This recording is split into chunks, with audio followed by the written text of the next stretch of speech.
Please stand and join us in the Pledge of Allegiance.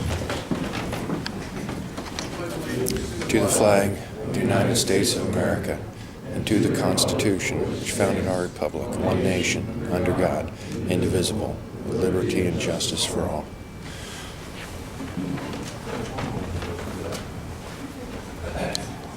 I'd like to call the meeting to order and recognize that 4 of 5 council members are here in person, and I believe Lynn Brannigan's on the phone. Her flight got canceled and she's sitting in an airport in Chicago. So, Lynn, can you hear us? Yes. All right. Can I get a motion for the consent agenda? Second. Any discussion on the consent agenda? Hearing none.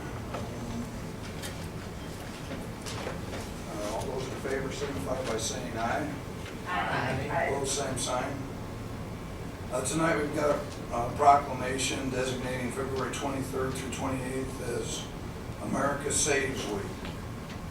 City Council Bluffs, Iowa Office of the Mayor proclamation. Whereas personal and household savings is fundamental to America's stability and vitality, and whereas adequate emergency savings, retirement funds, and safe debt-income ratios are critical components of personal financial security.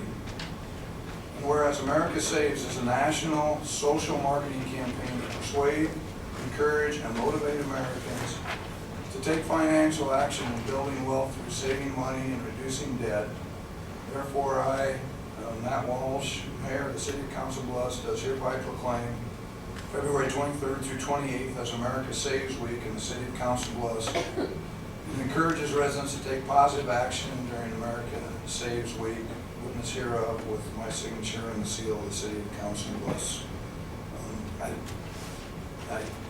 Speaking to this gentleman, I told him that my numbers aren't 100% accurate, but they're pretty close, and that I'd heard that 75% of Americans over 65 have less than $1,000 saved towards their retirement, and that does not bode well for retirees in America that have to live solely off their Social Security. So the intent of that is to, at a time in life when people can start developing a savings plan to do so. Public hearings. This is the time and the place for a public hearing is advertised on the matter of Resolution 15-52 approving the mayor's budget ending June 30th, 2016 as proof of publication on file. It is on file. Have any written protest been received? None received.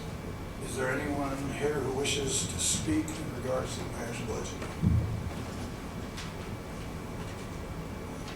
Is there a motion from the council? Motion to approve. Second.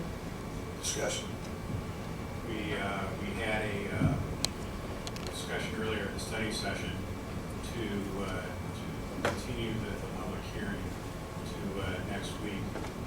The expressed concern was that the budget had not been posted anyplace online, so that the general public did not have a good opportunity to review it in any degree of depth. And it's difficult to have a public hearing on something as significant as the budget, because it's widely available to the public. So that request was made to continue the public hearing and not take action on the budget at this time.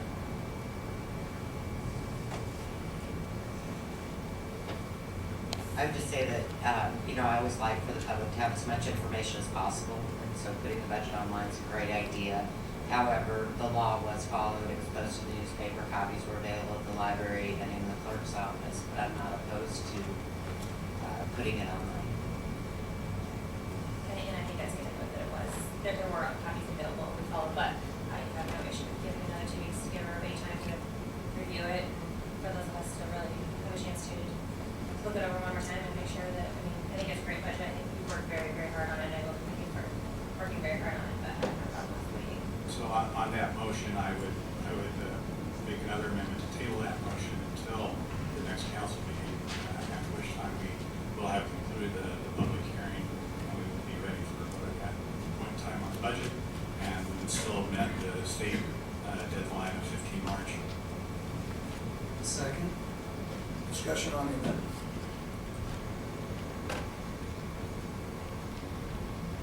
All those in favor signify by saying aye. Aye.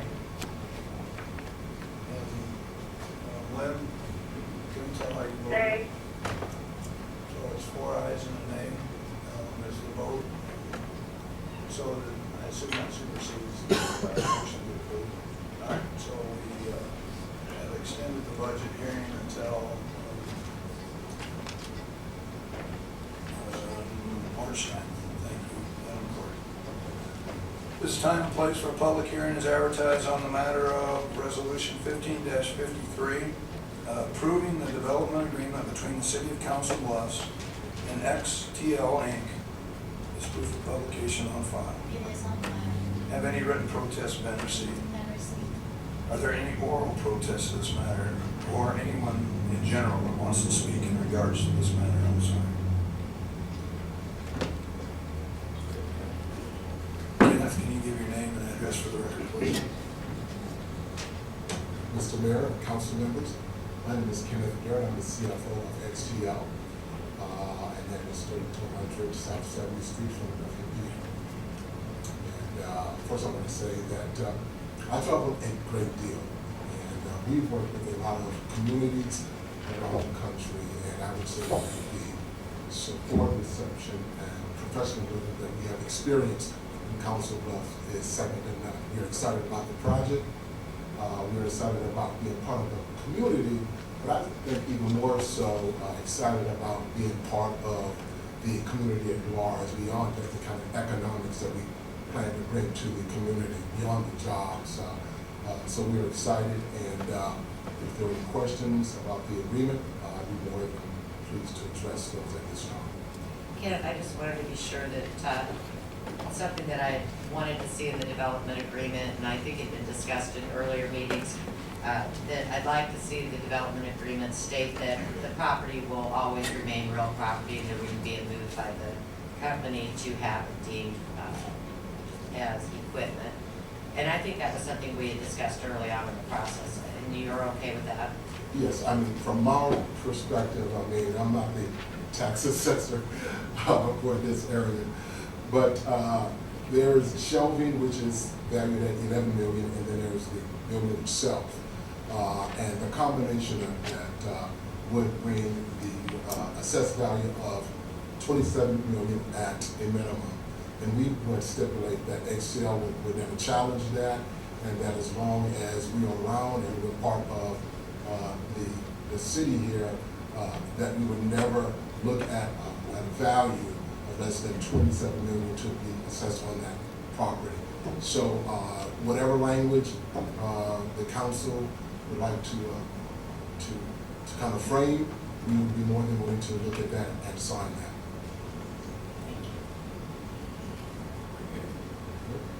And thank you again for your support and the hard work that you have in questions for us. Thank you very much. Thank you for the additional detail. That was very helpful. Anybody else wishing to address this particular issue? And then, is there a motion from the council to capture that?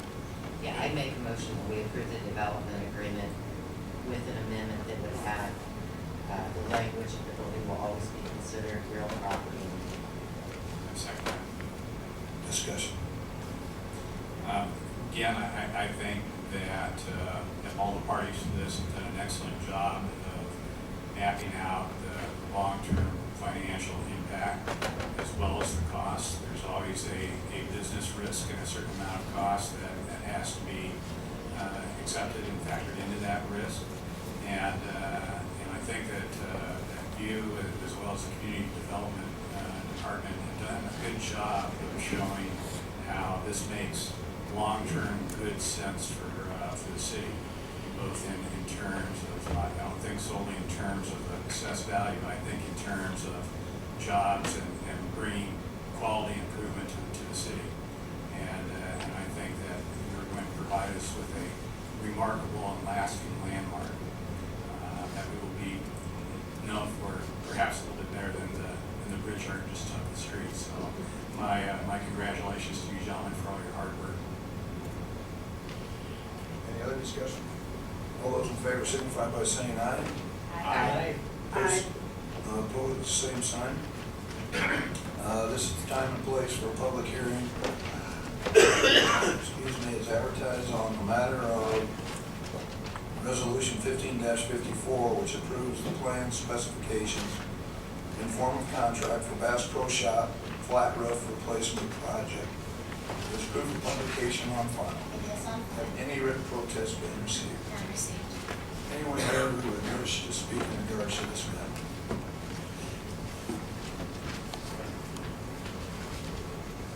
Don Androck, 10 Stubblefield Drive. I got just a couple of questions. Is this roof being redesigned or just simply replaced? I believe both is probably a fair assessment. It was not, well, redesigned, but installed, re-engineered is probably the right term.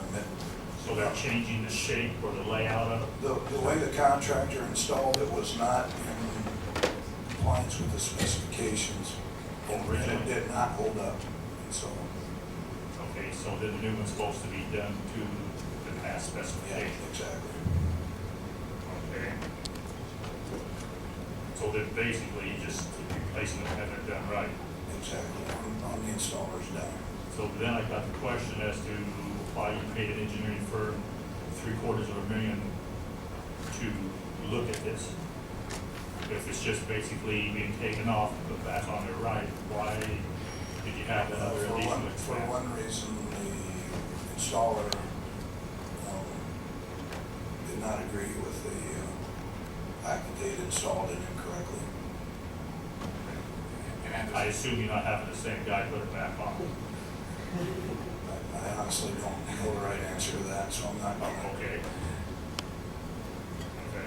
I did ask at the study session whether or not the cost of that engineering factored into the overall project cost.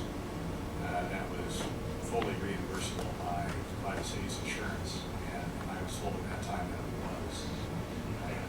Part of it. So my understanding then is that the city is not gained anything and using any tax dollars. This is fully reimbursable through insurance.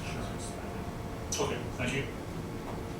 Any other, anyone else from the audience who wishes to speak to this matter? Do we have a motion? Is there a motion? Motion to approve. Second. Discussion. All those in favor signify by saying aye. Aye. Opposed, same sign.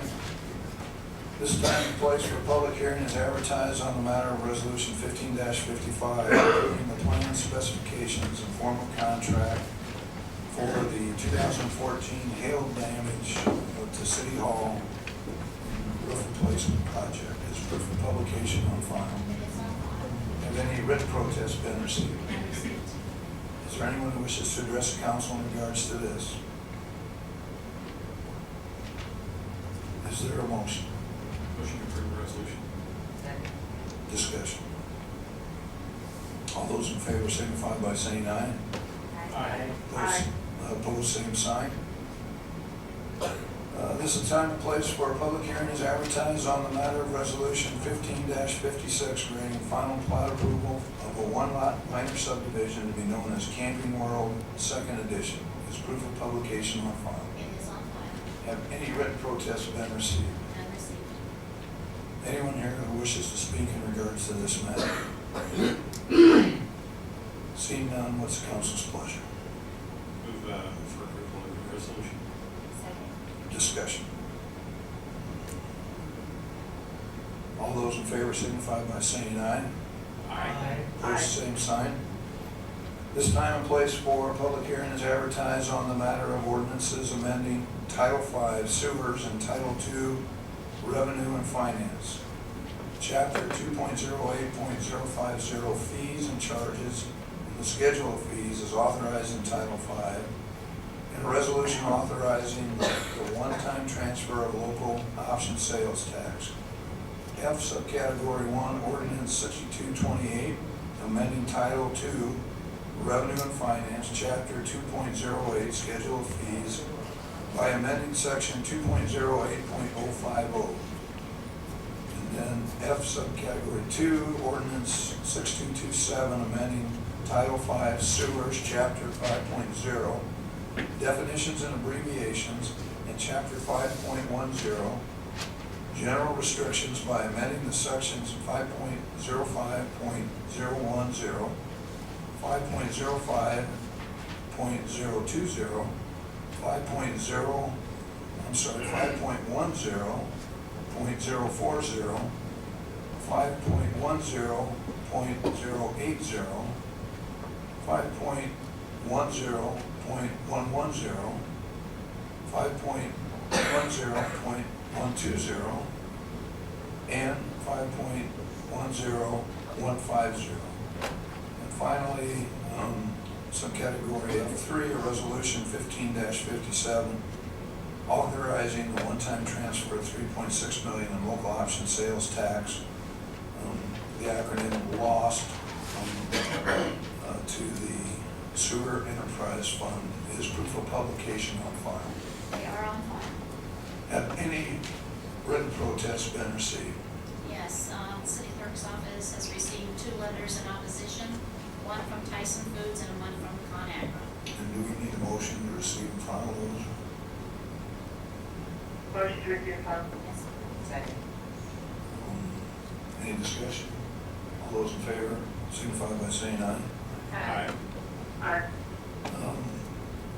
Is there anyone here who wishes to address the council in regards to this matter? Pat, can you give your name and address for the record, please? Pat Longford, ConAgra Foods, 103 South 4th Street, Council Bluffs. So with this resolution, when we look at our budget, we have about 850 employees in our plant here at Council Bluffs. And we have competition both internal and externally from our company, the biggest internally. So in order to maintain business in our facility, we have to be competitive within our own business. And this proposed rate increase will make us less competitive, and we could lose volume to another kind of plant, particularly in Western Arkansas, which has low capacity to make some products that we produce here at Council Bluffs. So this impact has over $500,000 impact to our budget, and we'll be the 5th year where we're at right now.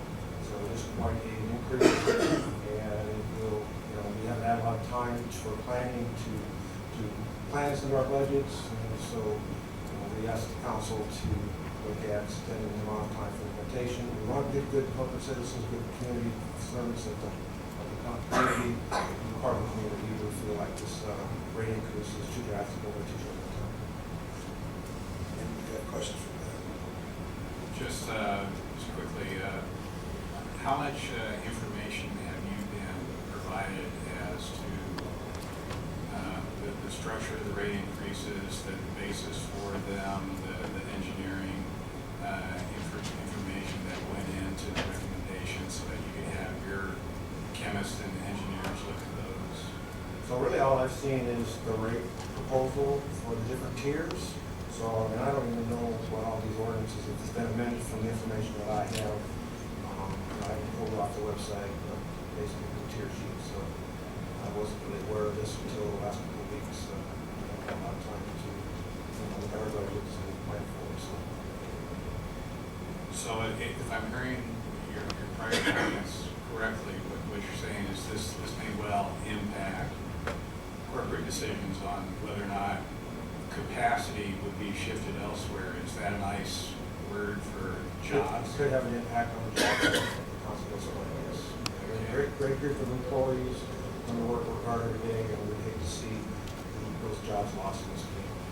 It's about 850 jobs. So we have right now 850 employees. Okay. Thank you.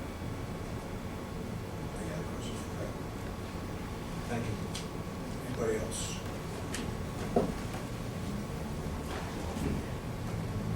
My name is Doug Griffin, 7480 Dotson Plaza in Ralston, Nebraska. I'm the Tyson Foods Complex Manager. And I have 2 obligations, one to my company and then one to the team members that work at the facility. We have about 1,100 team members, and that represents about almost 2% of the population of Kansas. 4 years ago, I'm a Nashville, from Nashville, Tennessee, and I was brought up here for one reason, to make this plant a low-cost producer, so that we can build the business here. 4 years ago, we eliminated the entire B shift here in Council Bluffs. For one reason, it wasn't a low-cost producer. My plant in Nashville, Tennessee was a low-cost producer. We took all the business. My job was to come up here and build it back up, just like we did there. Now, all of a sudden, almost a 500% increase in our rate is really going to put a damper on that.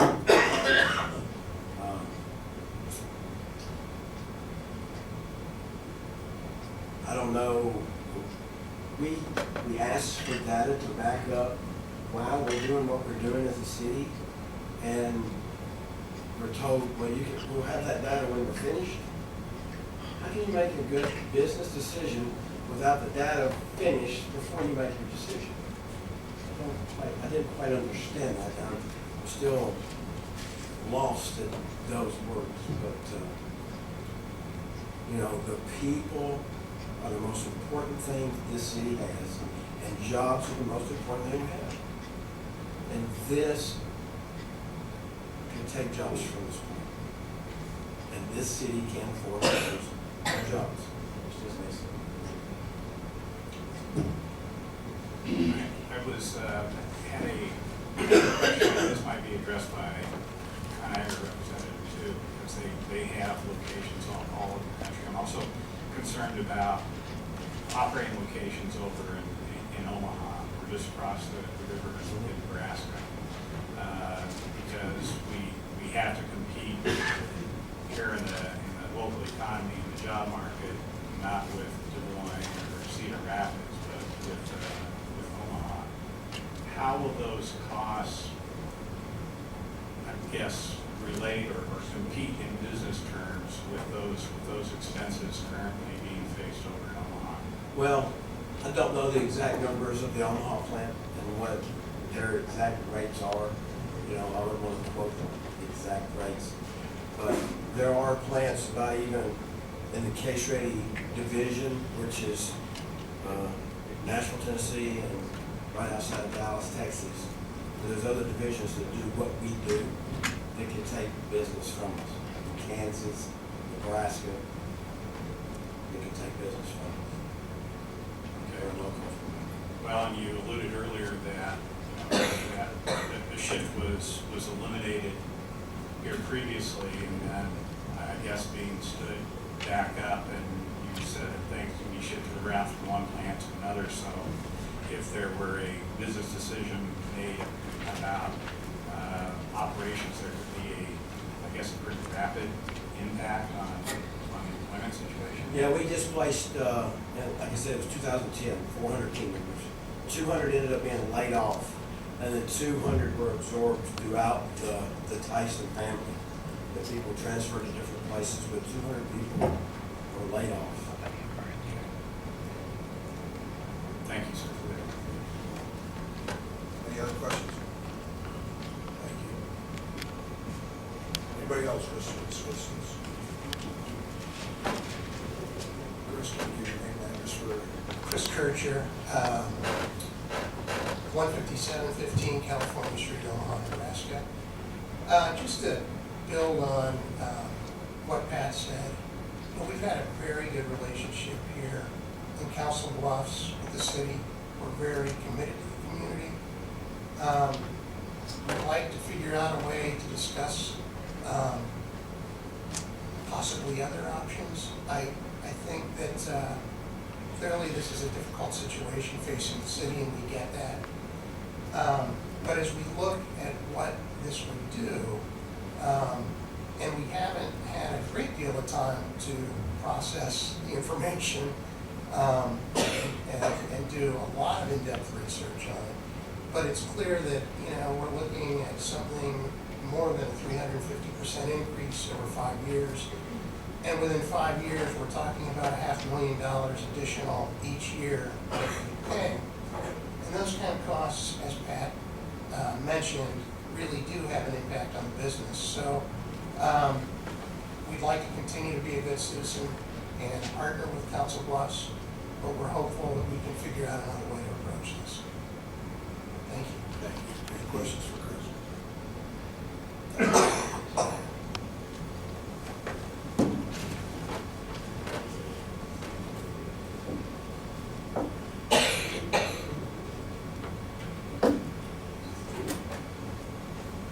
Hello, my name is Bill Holder, 3204 Old Run, Council Bluffs. I'm part two, the second plant, Tyson. We're Prepared Foods Group. You're gonna hear the same story here, so. We, as some of you know, we've been working on an expansion here. Information like this comes in a long time for new jobs. That's part one. And something I struggled with when we met earlier, I started thinking and trying to put this in the way I look at things. And if I were to take any one of my customers and try to put even a 400% increase going out of business. So that's the things that we're faced with in budgets. The big thing is if this goes through in April, our budget shot for basically what we call water and waste. So we will not make our numbers.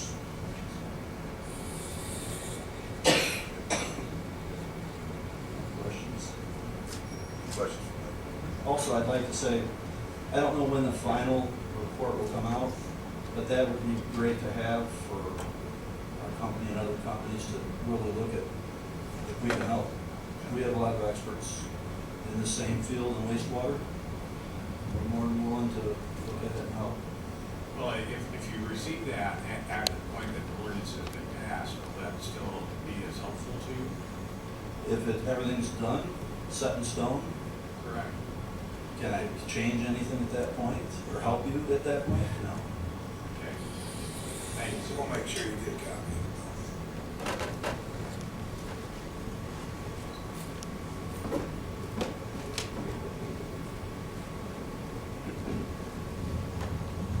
My name is Anthony Wenzel, address is 1107 West College Street, Winslow, Mississippi. I'm the Environmental Health and Safety Director for Plumbers. Like myself, we work in the meat industry. We have 2 processing facilities in Council Bluffs. We love this town. It's one of the reasons we built a new facility here in 2012. Was able to bring 138 jobs to the community. Having gone through a new building program, one of the things you look at is utilities costs. When you design a facility, you estimate the amount of time it's going to take to take back that facility.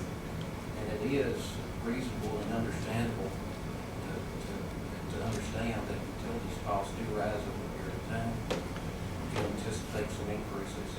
I think one of the things that's caught us and the other businesses off guard was the amount and the time. And again, when you're talking about growth, companies such as Tyson and ConAgra, you're not just talking about region. The small amount of information that we were able to, that we did receive, showed statistics from most of the places in Iowa. But as national companies, they're looking at utilities costs across the United States, and we did too. And one of the things that attracted us here was the reasonable utility cost. Now, it's not the least amount that we pay, it's certainly not the most. I will say, at least in our company, once that 500%, 400%, 500% increase goes into effect, it will be the most that we do pay under utilities costs in any of our facilities across the country. And a lot of things that we're seeing in other municipalities is that they've lost so many companies that they've got the infrastructure there to support more. They've had to pass cost increase to the residents because they don't have the industry there to support them. I think one thing to be interested in, I would encourage you to look into I don't know what went in, to the full extent of the surveys that were done, but consider potential growth increase and what kind of the significant increase would have on future growth of council. It's a good town, a solid workforce. I think I agree with my colleagues that we want to keep it that way. So I appreciate your consideration. Any questions? Thank you. Gary?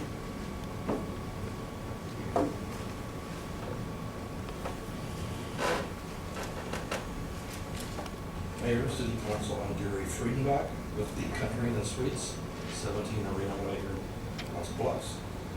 First of all, I want to hold the record that I'm always violently opposed to tax increases and fees such as this.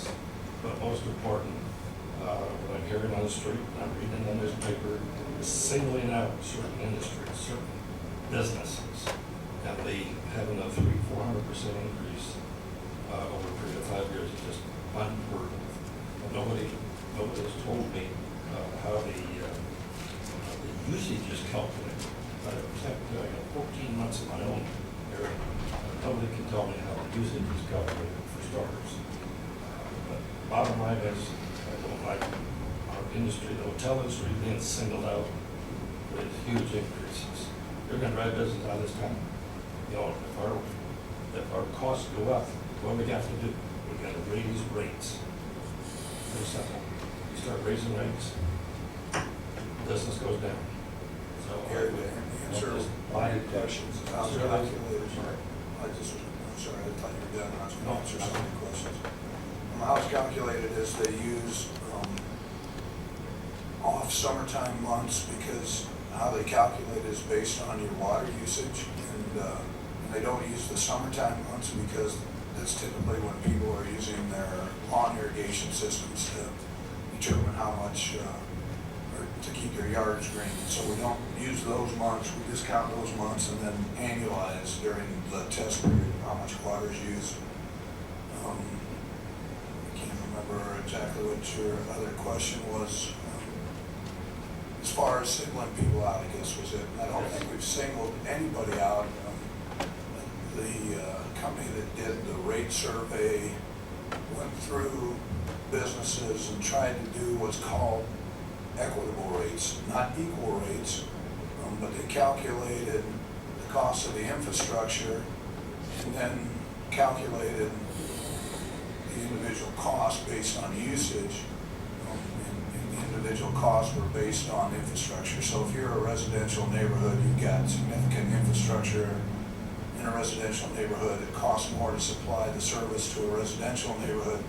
If you're a major user, you have one or two significant pipes that take care of the entire system, and so there's less cost there. And so there is some break, but not the break that had historically been there. And so I think the number we decided today that of the significant industrial users, they use 28% of the sanitary sewer system, and we're paying for about 9% of the cost. And so the analysis was done so that everybody would pay an equitable rate, is how they've phrased it. We have a consultant, CDM, that came in, did analysis, did projections on a pro forma basis for the next 5 years, because it's a 5-year rate environment, rate increase, and then made recommendations. And one of the things we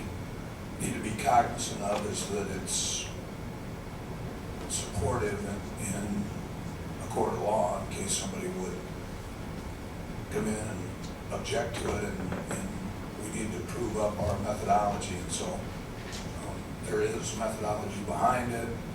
The gentlemen that don't have the final report don't have the final report because we actually don't know. There's been no rate structure approved by this council yet. Once there is, I think the final report would be available. But how are we getting, the newspapers getting thrown out some numbers? How does that happen then, with what you just said, Mayor? Well, it's based on what the cost of the system is. There's about $1.6 million shortfall currently on revenues versus what the you know, I'm just telling what I know. You can nod your head back and forth all you want, but there's, now I'm not talking to you, I'm talking to him. There's $1.6 million shortfall in revenues versus what the expenses are. And so what the paper's reporting is a proposed rate structure that we said would cover that shortfall. And so there are many ways to skin the cat. We could dramatically increase residential, keep the commercial lower. We could, but what we're trying to do is what's fair across all classes, and so that's how it's been proposed. And so that's what you're seeing in the paper. Council hasn't voted yet on what that rate structure is, and so this is the proposed structure that cannot be, that will or will not be changed by the council. One more comment, Mayor, if I may. You made the statement a minute ago that the sewer usage is tied to the water usage. Take away some summer months and things like that. I've got 14 months here, and I got 14 different percentiles of sewer usage to water usage. So that doesn't hold much water, what you said. No pun intended. Pardon, sir? Doesn't hold much water, no pun intended. Play on words. You know, that's, I defer to the Public Works Director, because I honestly, that's my understanding of how they calculated this. They eliminate those summer months. I will calculate it that way. That's a fact. Thank you.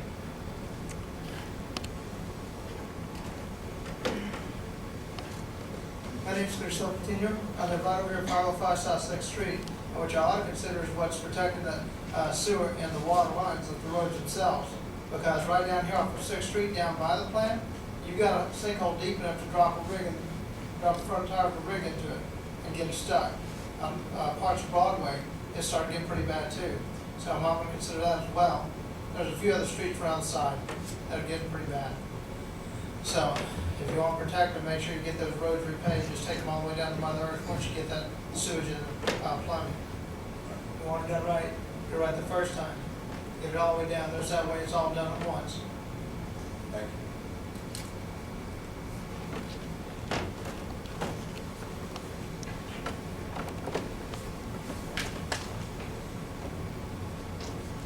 I'm not making this Ron Tika, 56 Lakewood Villa.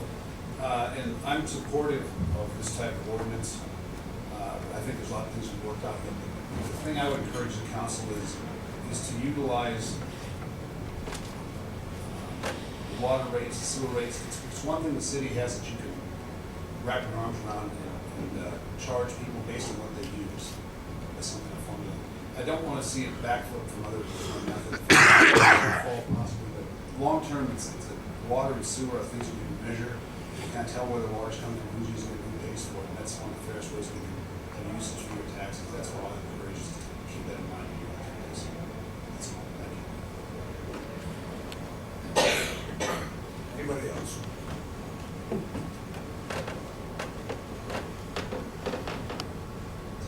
Don Angeroth, 10 Stubblefield Drive. Where does this 1% auction sales tax come in that was supposed to take care of all this sewer Well, stuff? it's debatable, I guess.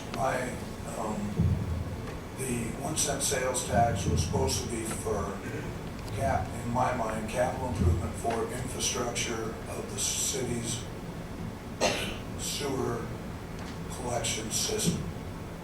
And so is operating and maintenance capital improvement? I don't believe that it is. That said, we are the third section of this. Includes using $3.6 million of the local option sales tax, which would delay the severity of the implementation. I use that word cautiously because I understand it's severe. But rather than have to implement it 100% today, they are voting one time only to put $3.6 million in. I think all you need to do is drive our streets in say that we need money for streets, and so if we spend all that local option sales tax, as the gentleman said, we need to take care of our streets too. If we use all the local option sales tax for operating and maintenance of our sewer system, we lose a significant amount of revenue that goes towards the streets. We collect about $9.4 million, if I remember the budget right, in local option sales tax. That's what we're projecting to collect.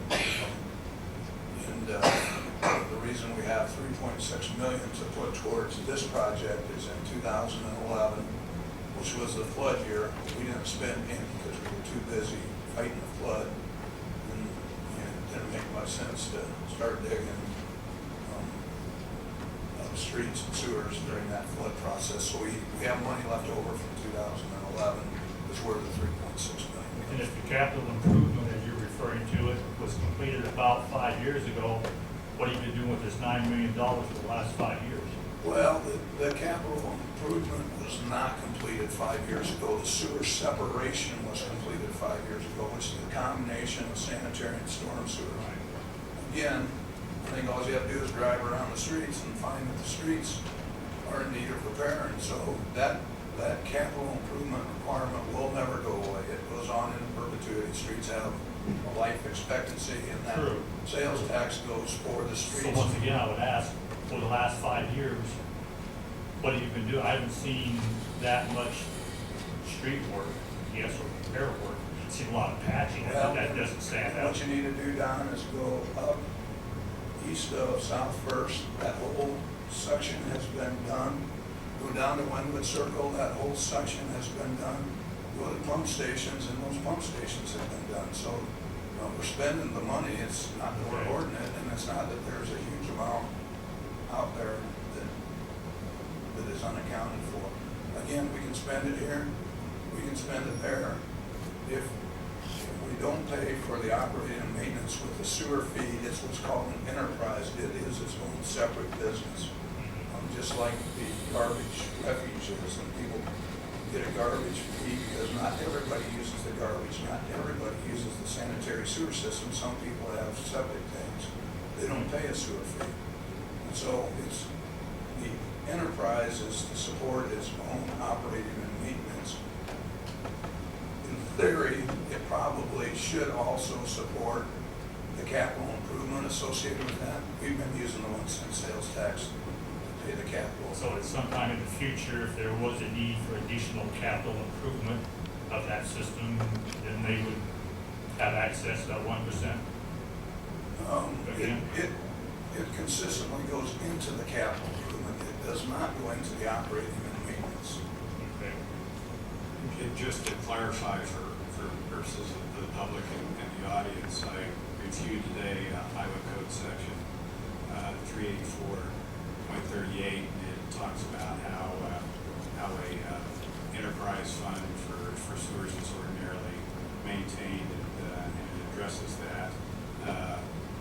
Operating funds from that enterprise fund can be used to finance improvements, extensions, and ongoing maintenance activities. So, Well, and that's exactly what I said, that it can be, but it's not being used. The local 1 cent sales option tax is being used to perform that function. If we want to use the sewer rental rate fee to use capital improvement, then we need to raise the rate higher. Okay, thank you. Because there's not enough money there to do it today. We're not proposing that. We're proposing to use the 1 cent sales tax. And again, I know it sounds somewhat ludicrous to those people that are looking at this significant pay increase, but keep the rates as low as possible.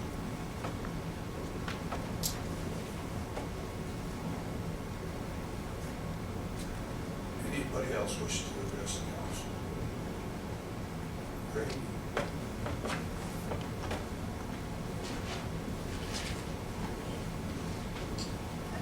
Greg Reader, Public Works Director, 209 So, as we've been discussing several weeks now, the sanitary sewer system, the enterprise system is not generating enough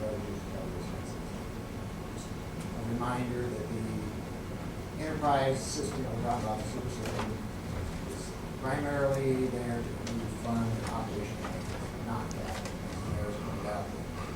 In general, our capital budget throughout the city are funded other sources, like other projects. So the sewer rates that we generate tend to cover primarily operating maintenance of the sewer system. Council had several discussions on not only do the rates have to increase to cover expenses, but there's the whole issue of equity that needs to be addressed.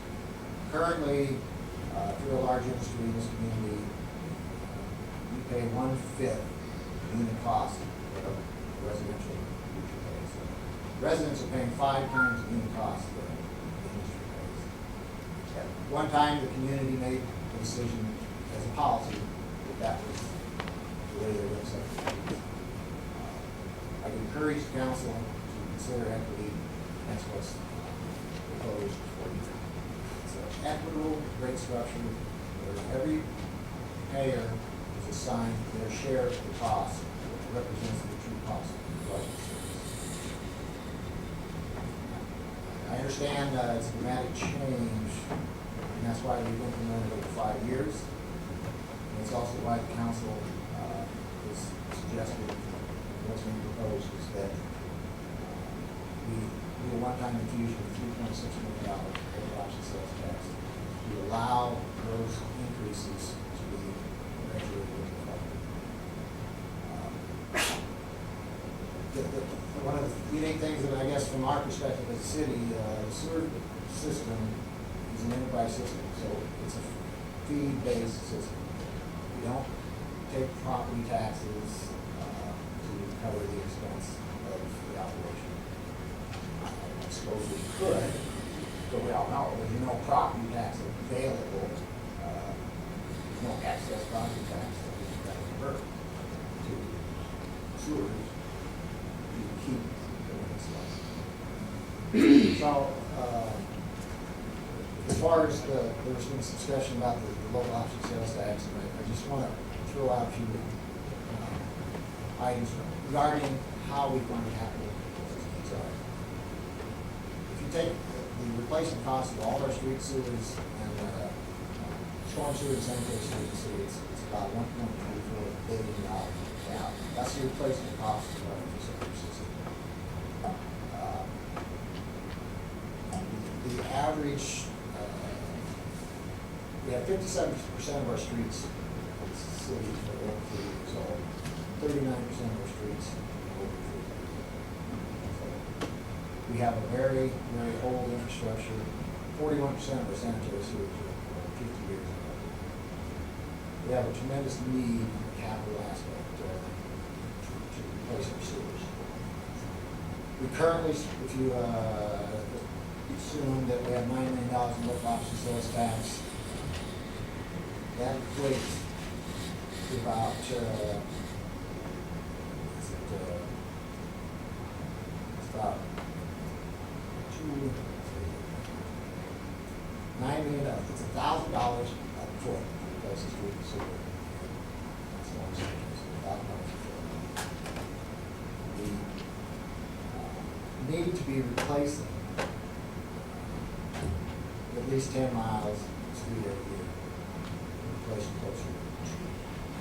We're falling behind every year faster than what we're replacing. So my point is, we really don't have the luxury of converting the capital funds to day-to-day operations. We have $11 million in public works funds for daily operations. Roughly $5 million is coming from the sewer fund. About $6 million from the road use tax. Road use tax goes to street operation and maintenance. Road use tax does not fund capital improvements. The same goes for sewer. Sewer fees for operation and maintenance. So, with great reluctance, I guess I'm presenting to the council the one-time transfer of local option sales tax because it really is something that we don't want to do on a permanent basis. The needs for capital are so great that if we were to divert $1 million, that's 3 blocks of Oak Street. So that means somebody out there is not gonna get a block replaced if we divert funds to operation.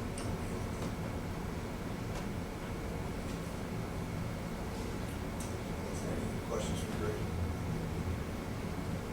No, Greg, just, I think, and I've asked you this before, but just ask it here tonight. If the council chooses not to vote for an increase, what would that mean for the city council? Well, I assume we're come back to the council for some revenue from some other source. I don't know what that would be, because all those funds are currently being focused to some other activity, so we would truly have to cut some service. If we don't do that, then we would go bankrupt, because I don't know what the outcome would be. We can't pay our bills, assuming we can't continue.